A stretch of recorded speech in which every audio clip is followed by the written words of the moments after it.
Hey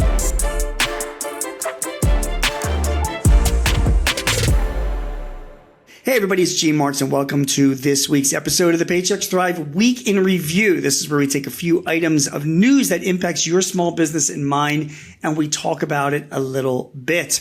The first item comes from a company called Bluevine. They're a financial services firm, a lender. They issued a new survey which highlights how late customer payments are creating serious cash flow stress for small businesses. The survey found that nearly 3 in 10 owners reported delaying their own paychecks because invoices aren't paid on time, underscoring how owners personally absorb financial strain. The issue extends beyond personal sacrifice, according to the survey. About 17% of businesses have missed or nearly missed payroll due to late payments, showing a direct link between receivables and employee compensation.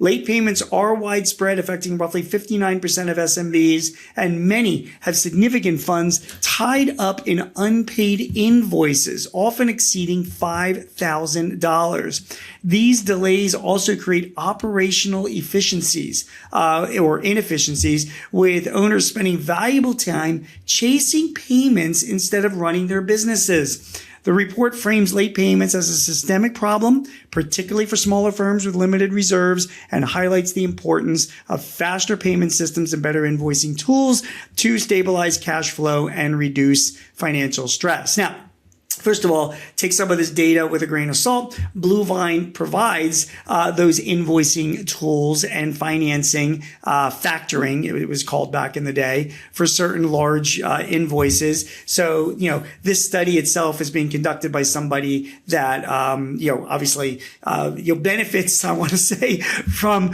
these customers or these small business owners that are having these cash flow issues. But putting that aside, it still underscores the importance of cash flow for small businesses and the issues that a lot of small businesses are facing with cash flow. 3 in 10 delaying payment themselves. I mean, that's a lot.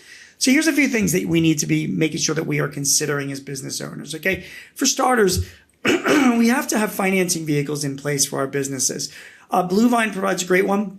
Other, lenders do the same thing. Working capital loans or lines of credit are also very, very important. There is nothing wrong with taking money out for a working capital line of credit if you know that you're going to pay it back because you're just waiting on payment from a customer. That is what businesses do. Some people even use credit cards for that purpose as well. And although credit cards come with high interest rates, remember that if you pay your credit card off within 30 days, you generally avoid those high interest rates. So you need to make sure that you've got this financing and those credit facilities up and running for when cash flow changes. A lot of us run seasonal businesses, or we have challenges depending on when our customers are paying us, and that is something that has to be taken into consideration. The other thing also you want to consider is changing how your customers pay you.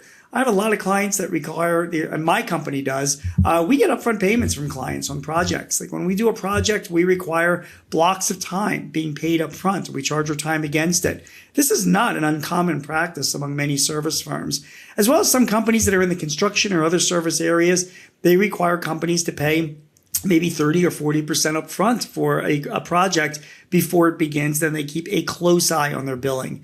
And finally, and speaking of billing, make sure that you're getting bills out promptly. One of the biggest reasons why companies fall behind in cash flow is because they're lazy with their billing. Get them out on a daily or a weekly basis. Don't just wait till the end of the month, because now you're extending things by yet another 30 days. So yeah, these cash flow issues are certainly challenges for a lot of small businesses, but they can be overcome if you make sure that you've got the right financing and cash flow practices in place. So I hope that advice helps you.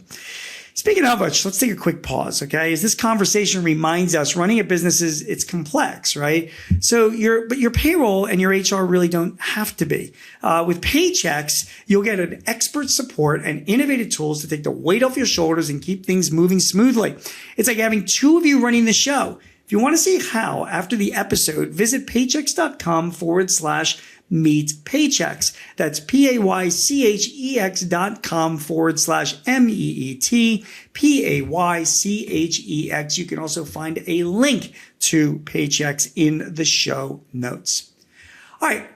Our next bit of news comes from Congress, and it impacts you as a small business owner if you are really in the sort of the technology related field. So Congress has passed legislation to restore funding for two major small business innovation programs, the Small Business Innovation Research, or SBIR, and Small Business Technology Transfer programs, after a months-long freeze that halted these new awards.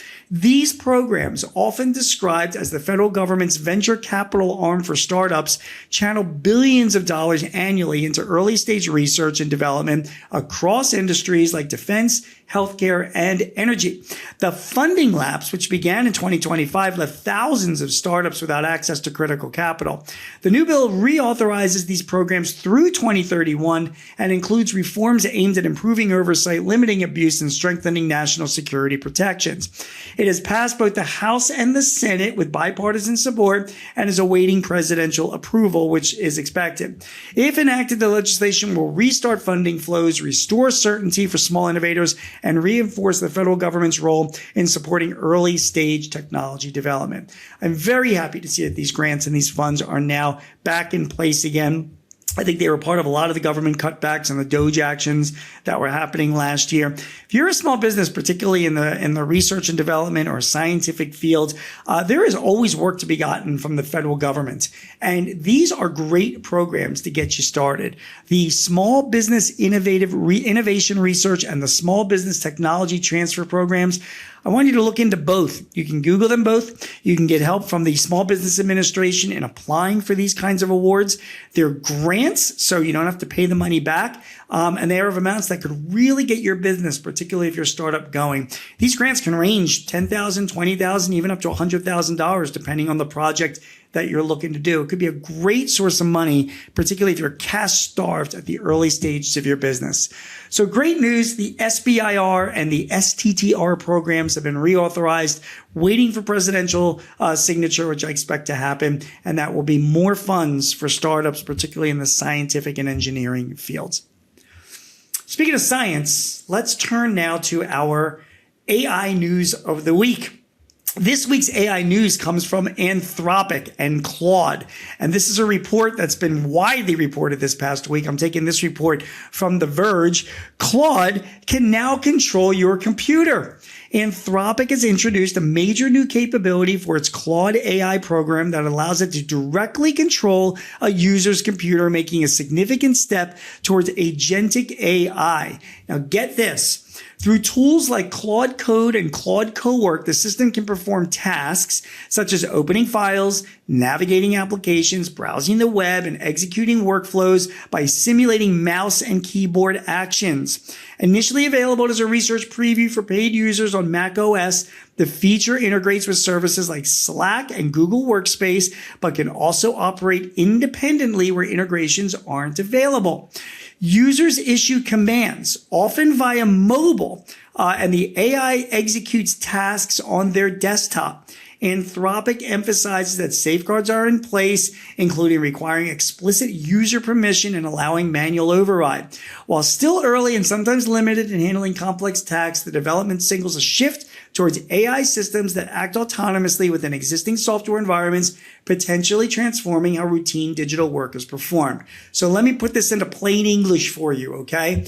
You go to your computer, you talk to your computer, and you say, send an invoice to our customer ABC company for $400. Claude understands that command, goes into your accounting program, pulls up an invoice, pulls up that customer, creates that invoice, and sends it out. You haven't even touched the computer. Do you get that? Perform a bank reconciliation. Check a supplier's website. Do a purchase order for this type of inventory. Check inventory balances and reorder inventory when it falls below a certain amount. Run payroll, do this social media campaign, send out an email campaign, all of the kinds of things that you would ask an employee who's sitting at their desk to do. You just ask your computer to do it. Boom, Agentic AI picks it up and does it for you. Now, people get concerned that this is going to replace jobs, and I want to make no qualms. Yes, Of course, AI is going to replace some jobs, but come on. This is the kind of stuff, dumb stuff, that employees are doing right now, that if you can automate this, it frees them out to do more important thinking, cash-related stuff. So it is a great productivity tool. I strongly suggest you look into what Claude has introduced, as well as any other agentic AI features that are out there. ChatGPT has got them, Copilot, Gemini, Grok. Start getting familiar with agentic AI. It will save you significant amounts of money in your business by increasing productivity.